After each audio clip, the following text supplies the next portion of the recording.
చేతులు కలిస్తే చప్పట్లు అనేది మాధురి గారు అన్నారు. తనూజ నా నామినేషన్‌లో నన్ను అంటుంది.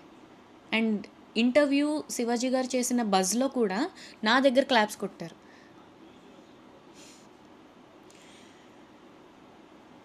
మీకు అర్థం అవ్వచ్చు ఇవన్నీ ఎందుకంత ఫేవరెటిజం టీం వాళ్ళు కూడా, ఇంకా బయట వచ్చే ప్రతి ఒక్కరు కూడా ఎందుకంత ఫేవరెటిజం, మీకు డైరెక్ట్గా ఇంకా ట్రోఫీ తీసుకెళ్ళి తనూజ నీకే ఈ ట్రోఫీ అనేసి ఇచ్చేయచ్చు కదా.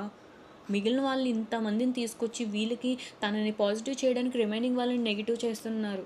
ఇక్కడ ఏమైందంటే రమ్య చెప్పిన మాటలన్నీ కరెక్టే, కానీ ఆ మాటలు రమ్య చెప్పడం నచ్చలేదు బయట వాళ్ళకి. అది యాక్సెప్ట్ చేయలేకపోయారు. ఈరోజు నేను ఏ హెల్త్ ఇష్యూస్ అవన్నీ ఫేస్ చేశానో అవి టీవీలో కనిపిస్తే నా ఫేస్ ఎందుకు బంతిలా రౌండ్గా ఉందో అది కూడా మీకు అర్థమయ్యేదేమో. ఏం జరిగినా సరే నా మొహంలో నవ్వు తప్ప ఏడుపు అనేది అస్సలు రాదు. నేను ఎప్పుడు ఏడవను. నేను ఏం జరిగినా సరే నవ్వుతూ ఉంటా. ఏడ్చేంత సిచ్యువేషన్లు నాకు ఏమీ లేవు. ఏడ్చాను ఒకానొక టైంలో, ఎప్పుడో ఏడ్చేశాను. ఇంకా తర్వాత ఎన్ని సిచ్యువేషన్ నా కళ్ళ ముందు తిరిగినా సరే ఇంకా నాకు ఏడుపు రాదు. నవ్వుతూనే ఉంటా. నేను ఎలిమినేట్ అయినప్పుడు కూడా నేను నవ్వుతూనే ఉంటా.